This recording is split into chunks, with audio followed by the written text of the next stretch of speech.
Hi guys and welcome back to the Butterfly Effect, this channel's favourite drinking game, where the harder the question you answer, the harder the drink you drink. Now today, we've got our new guest and now sort of resident co-host of the Butterfly Effect, it's James. Hello.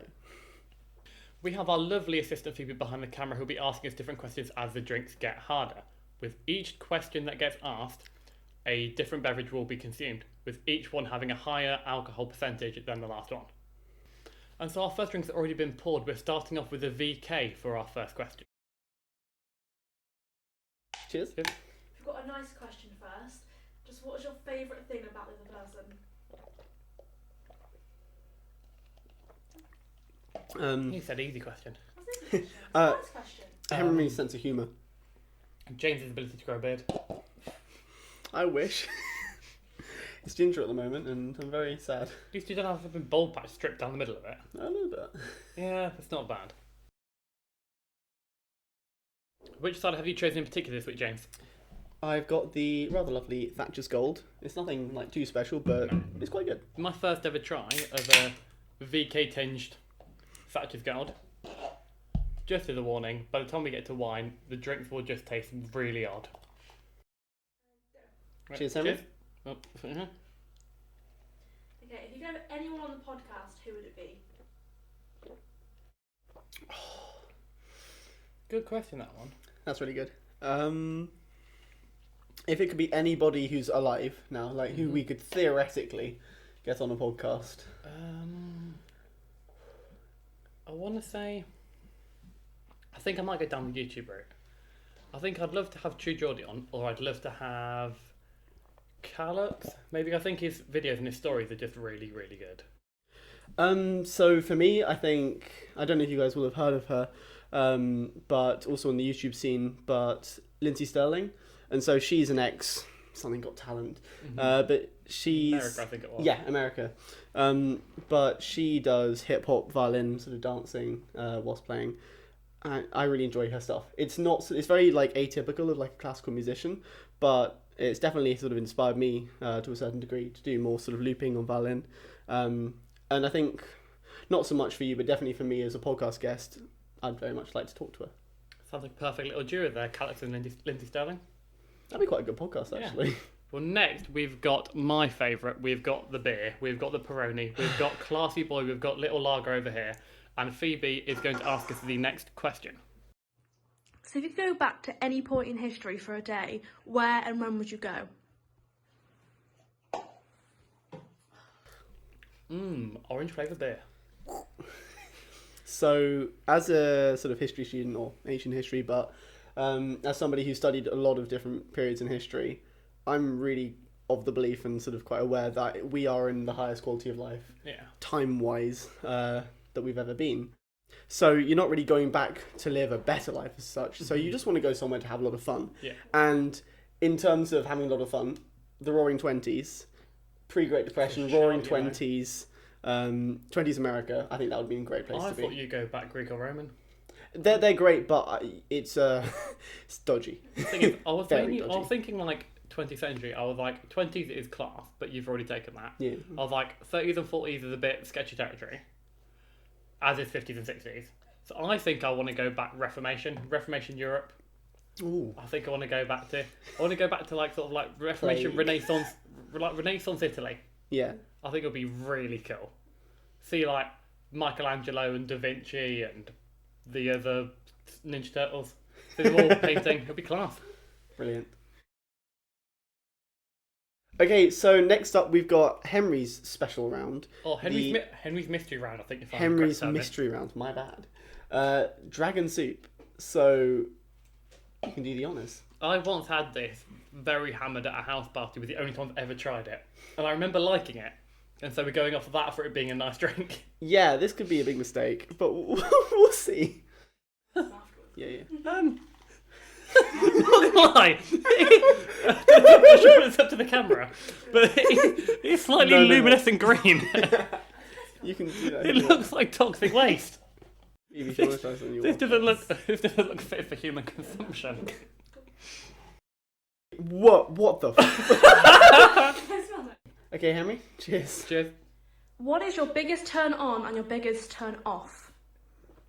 I don't know biggest, because there's so many different things. As much as I want to just be basic Henry and go fishnets and glasses, I think it's genuinely a sense of humour. Or someone that can appreciate my sense of humour. Is it a turn on or just something you find really attractive? Find it fishnets and glasses.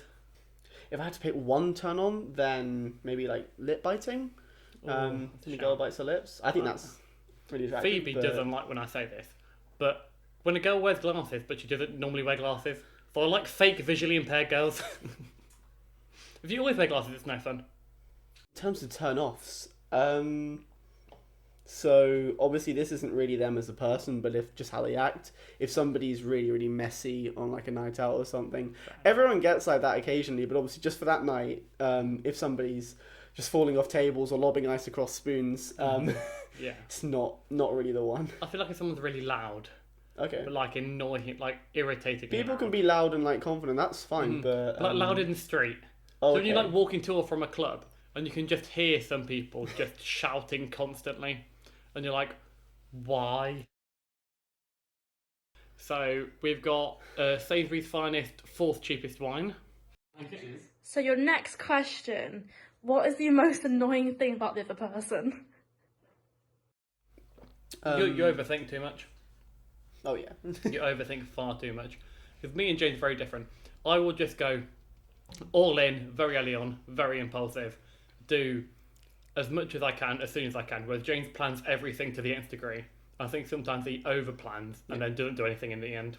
So the way I'd sort of summarize it would be Henry speaks before he thinks, whereas for me, my brain is working 3 times quicker than my mouth. So I will even like laugh ahead of telling a punchline to a joke because I've thought of like 3 different answers to it already. With my brain, my mouth is 3 times quicker than my brain. In terms of Henry, I mean, there's quite an easy one. Henry's lethargic. If something can take, 2 minutes, it'll take 30. Okay, and on to apple sours. This is where the shot is where James comes into his own, I think. Okay, Right. cheers. So our first would you rather question. Would you rather always know when your parents are having sex and what they're doing, or your parents always know when you're having sex and what you're doing? Oh, that's an easy question. The parents always know when I'm having sex because it never happens. That is the easy one. Easy.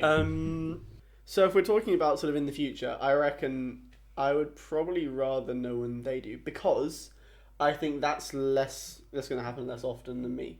Obviously, you prefer nothing, but if I'd have to answer, I'd say that. Fair enough. And on to tequila. Cheers. Okay, what is your most embarrassing drunk story? Or just normal story, I haven't got a drunk one. I got carried home by a friend after having 18 VKs. Having only known said person for 3 days. Well, I threw up over myself, my clothes, and my bathroom. So it wasn't great. So I think for me, it would have to be the time I got blackout. Like, I've got very drunk and done a few embarrassing things, but I've only got completely blackout, like left the pub, woke up in bed once. And from the sort of various accounts and sources... You were peppered that of the night. You were so gone. So I was on a music social, and I hadn't really been too like social with many of the music students beforehand. Like, it's partially because I'm quite nervous breaking into new groups, but also because obviously they're all in their own clique, and they're not sort of like, oh, nobody else come in. They're really quite friendly. But I was a bit nervous to really join them.